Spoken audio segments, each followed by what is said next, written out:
All right, Panther fans, hockey fans, Panther fans, you may want to close your ears on this one because this is going to sound eerily similar to some of the reviews of Panthers and Lightning, because somewhere around the point where the Rangers got up 2-0, not in the series, but in game three, somewhere around that time, Tampa Bay said, you know what? Why don't we just start playing the way we did against the Panthers? And that might serve us well. And yeah, if I'm the Rangers, if I'm a Ranger fan who watched the Tampa Bay Florida Panthers series, I'm concerned right now, because when Tampa, that's why they're the two-time champs. When they decide they're going to win, they just win. Stu, how are we doing this morning? Good morning. 3.8 equals 41.6. Yep. Yes, I agree. That's the series. That's the series. Losing that game that way, I don't care that the Rangers went up 2-0. Right. You know, the Lightning weren't going to get swept. The Lightning are the champs. Right. They got pride. But more importantly, they got Kucherov. Yeah. They got Vasilevsky. They got Stamkos. They got Hedman. They got Maroon. Yeah. They got Palat. Oh, man. I mean, these guys are just, they got Hagel. These guys have, they have guys that, when they show up, they can't be stopped. And And they have John Cooper and his staff. Right. And I think what happened was there was probably a real heavy discussion in that locker room that said, you know what? We swept the Florida Panthers playing a style of smothering, defense. Yep. And aggressiveness. Right. That we need to turn that switch on right now. Yep. And that's what they did. And that's what they did. They took control and. Yeah.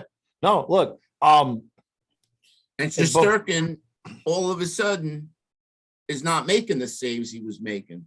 Well, I mean, the fourth was the empty net, and they're leaving. They're leaving. I mean, they're kind of leaving Shesterkin out to dry a little bit. Last night it may as well have been game 4, Panthers Lightning. Yeah. Because it was not like the Rangers were playing bad. They're giving effort, and they didn't have nearly as many shots because Tampa is just shutting them down. They're clogging up the neutral zone, and when they're allowing New York to have a shot, they're shooting from afar. And New York missed the net a lot last night. They had opportunities, they missed the net a lot. That's definitely one thing.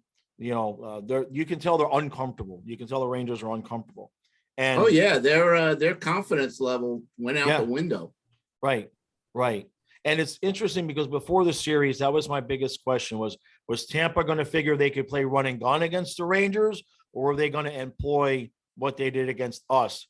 And certainly in the first game and a half, and I know that they were rusty, but I think that they changed styles. I think exactly what you're saying happened. I think they realized that if we're not going to be able to match the Rangers chance for chance, it was starting to look not so pleasant for them.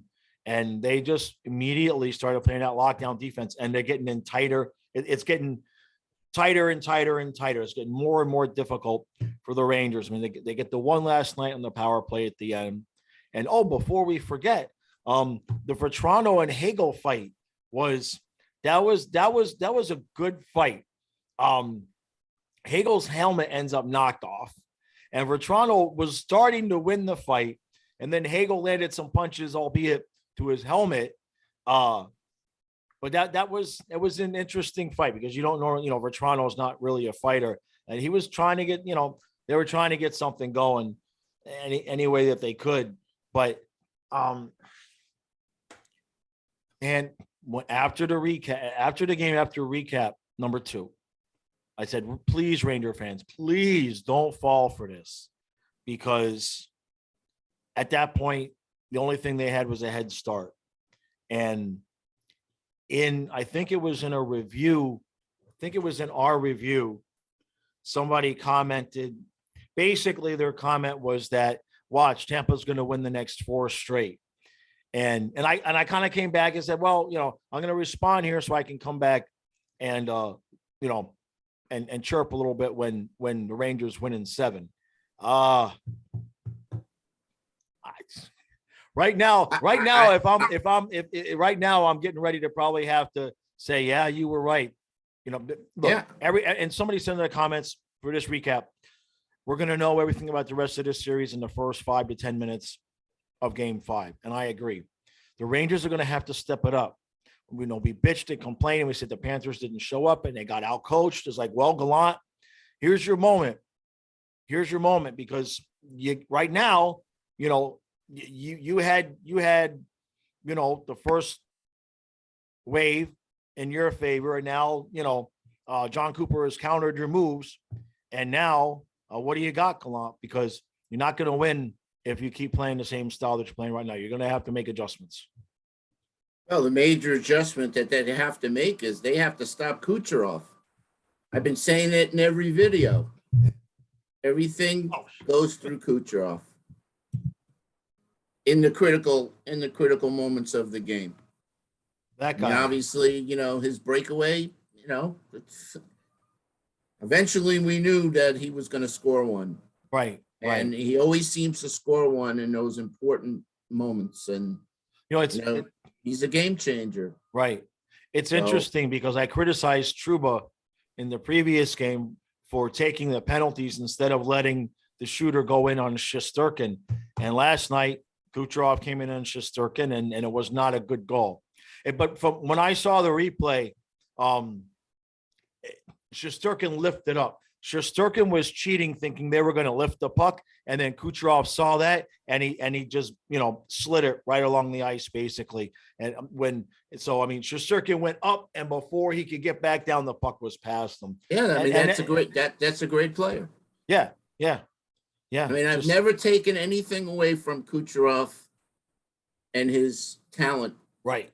I think he's a crybaby. I think he, look at that post-game drunken video. I think he's just arrogant, and he just is, he dives on occasion, but, can't take away anything as far as his talent goes. He's a great player. Right. And you got to find a way to stop him. So, my advice to Gallant, if you're watching this, put a player on him, no matter what line is out with the Kucherov line. Right. Have a player shadow him. Wherever he goes, the player goes. And if it means taking him out of an offensive play, so be it. Right. Don't let that guy beat you. Right. And, let somebody else beat you. Yeah. I mean, they do have enough guys. They do. Yeah. I was going to say they do have enough. But still, it seems like Kucherov is usually involved in one of the in their goals. He's just a rare combination of the talent with the IQ to know what to do with the puck. And put the IQ on top of the talent, man. Right. I mean, it's just you could have all the talent in the world, as we know, with a certain somebody that's now playing for Pittsburgh. If you have no hockey IQ, that talent kind of sort of goes to waste. Yeah. And then the other key to the Rangers winning is finding a way to, put the puck past Vasilevsky. Right. And Vasilevsky is now, been working on his above the blocker, and you got to find another way. Again, dirty goals are always important. A tip-in, a rebound. Right. Something. Right. Going off a defenseman's skate, some type of goal like that. And the other thing that's happening with New York that's similar to the Panthers is the kid line, our third line kind of disintegrated before our eyes. Marchman got hurt, and then Lundell was just too young and too small and not quite ready for that stage. Well, Hedl got hurt last night. He got run into. It wasn't a bad, technically, if you watch it, he kind of got cross-checked into the boards. But it was such a light tap and such a light hitting that it wasn't really worth calling. But he got hurt, and he never came back on that play. And the same thing happened with Strome. Right. Yeah. Yeah. So now the point is not only were they down two centers, but that third line, which has been so instrumental, you start losing pieces, and they're already young players that, to start with. And this is really, really, I hope I'm wrong, Rangers fans, but if I'm wrong, it's because I was already wrong at the start of this series. But this is really starting to look like Panthers, Lightning, Yeah. and the Rangers are playing the role of the Panthers. And, they're not. Look, I bitched about Brunette because he didn't have any answers. And, I get that you're working with a certain style that you've played and you've only got so many players, et cetera, et cetera. So I don't want to make excuses, right? Rangers are down Strome, down Hedel, but Tampa's doing this all without Braden Point, So the only success we saw Florida have, what little bit of success they had, was when they were able to dump the puck in, win those board battles, and keep puck possession. And that's the one thing that they're not allowing. They had a statistic. It was like midway through the second period, and like the Rangers had only had like a minute and a half of offensive zone puck possession. Not the second period, excuse me. It was towards the end of the first. But the point was that Tampa's just not allowing them. And if they get a shot, it's being cleared. It's one and done. It's exactly the same thing that they did to us. And the only difference is they were rusty, and the Rangers got off to a two spot lead that to be honest, if I'm the Rangers right now, the mentality has to be just steal one of the next two and cross your fingers in game 7. Because right now they're being outplayed. If this continues, the dude that said Tampa was going to win 4 straight is going to be right. And I'm going to have to go back and tell him he was Rangers don't win game 5, it's done. Most likely. No, it's just, I'm telling you, they don't win game 5, it's done. Right. They're not coming back to Tampa, and Tampa is Right. So they got to just leave it all out on the ice in game 5. Yeah, I agree. Just getting back to the Panthers, and, losing Marchment and having that third line. Right.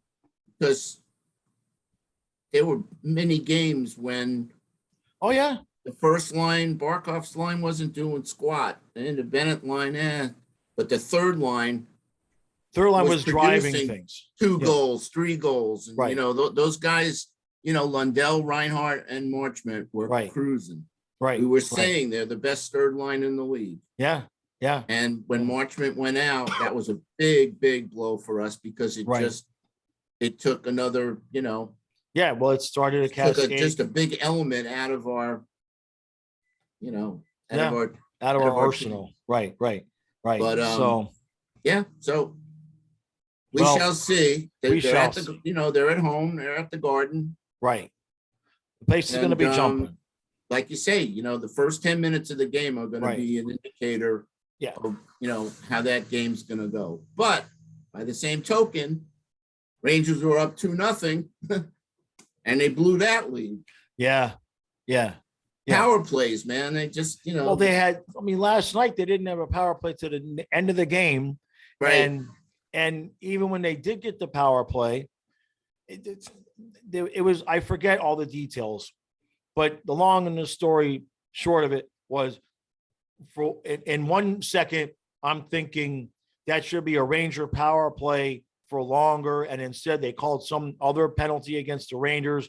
So it was only, I think somebody got a double minor, but then they called a roughing on the Rangers. And before I could finish, from a scrum? No, a little bit. I'm having trouble remembering, but the point, what I remember I'm trying to remember what you're talking about. Well, what I'm remembering is what I was thinking was that before I could get the thought out of my head that, man, the Rangers kind of got screwed there. That should have been a full power play. They had called another penalty, and Tampa was on the power play.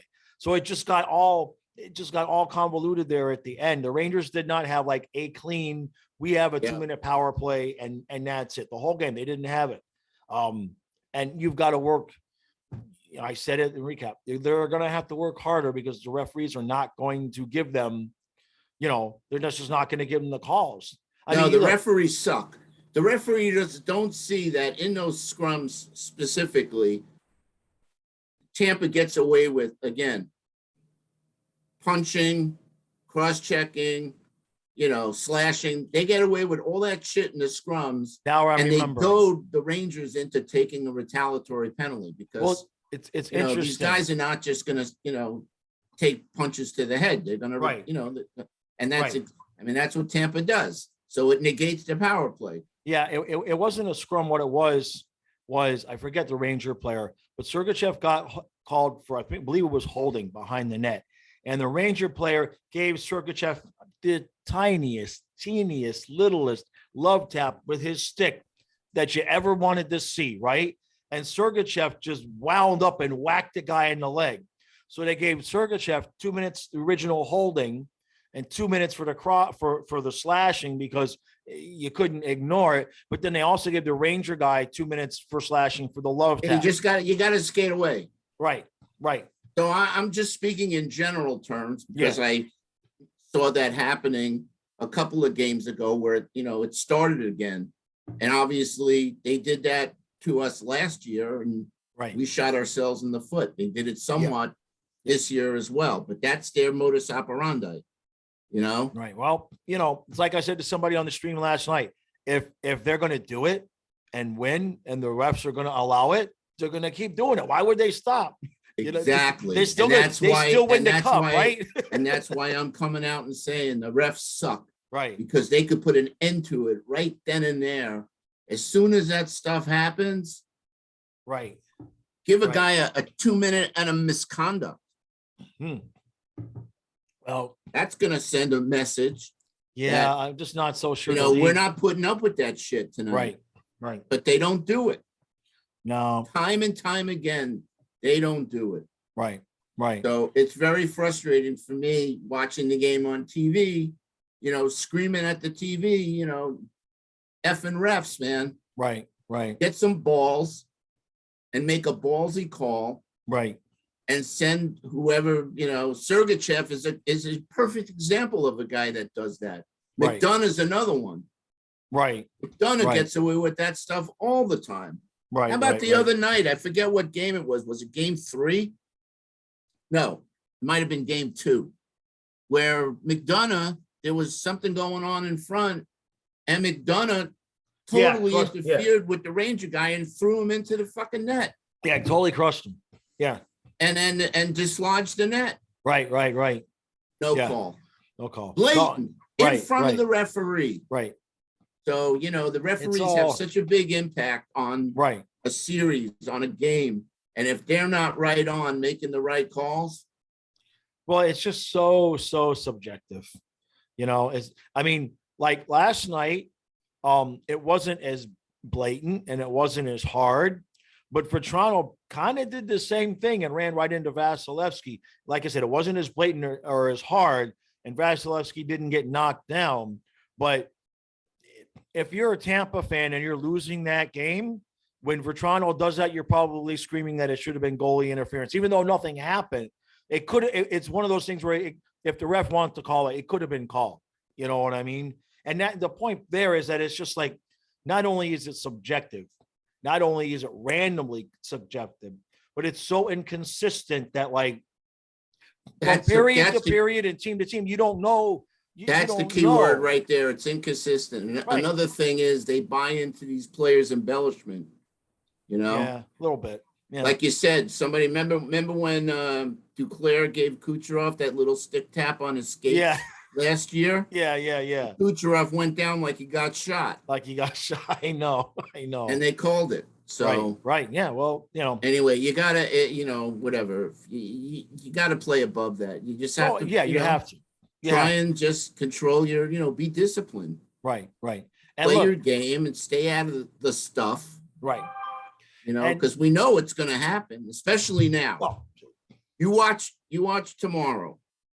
It's game 5. It's the crucial game 5. You watch. I'm saying it right now. You watch how this evolves during the game with the scrums, especially if the Rangers are taking it to Tampa. Right. And they need to change momentum. To. Yeah, they're going to have to do something different.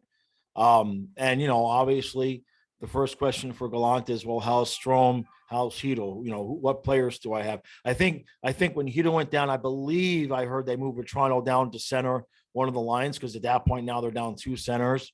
But that's the first thing, is you got to figure out who's healthy, who's playing, and then figure out, all right, what can they have to find a way to not be one and done in the zone.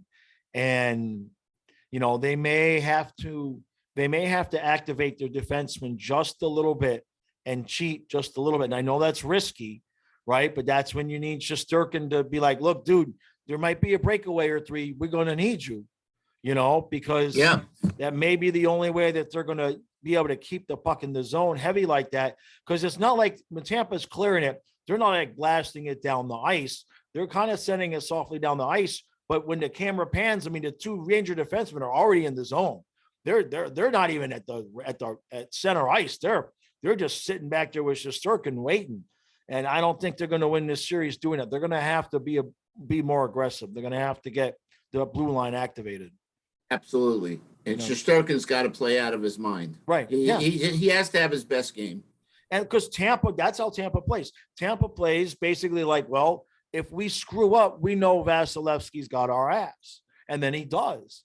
And that's why they win, because they can take those chances and Vasilevsky makes the save. Rangers want to beat Tampa. Right. Yeah. If Rangers want to beat Tampa, they're going to have to beat Tampa at Tampa's game. Yep. And that's what I got. So, all right. So tonight, 1 hour before the game, stream. Stu and I'll be back in the morning. Wait. What game? There's no game. Oh, jeez. Tonight, I'm taking the night off because there's no hockey, because the Oilers can't win a game. It's a habit now, bro. What do you mean there's no hockey? You get a well-deserved night off, bro. I'm going to go fishing. That's what I'm going to do. We're going to film some Crazy Bill. High tide is about 6 o'clock. I'm going to go out there and pretend I'm going to just pretend to fish. That's what I'm going to do. Because it's a good thing somebody says something, because who knows how long during the day I would have gone on. It'd get to 4 o'clock and be like, what do you mean? Wait a minute. That's right. I'm capable of doing that. Absolutely capable, as you guys have seen. So, all right. So there's no hockey tonight. So that means Stu and I will not be with you tomorrow morning unless something happens with the Panthers or something huge that we have to cover. And tomorrow night, 1 hour before the stream, 1 hour before the game, will be a stream. And we're running out of hockey. And Colorado, what you guys need to do is you need to call Tampa and find out whatever they did during the 9-day break, and don't do that. Because if you start off the series against either one of these 2 teams the way Tampa started this series, it'll be over quicker. So, all right. Appreciate all support. Everybody go fishing. That's everybody. I'm ordering everybody to go fishing tonight. That's what we're doing. All right.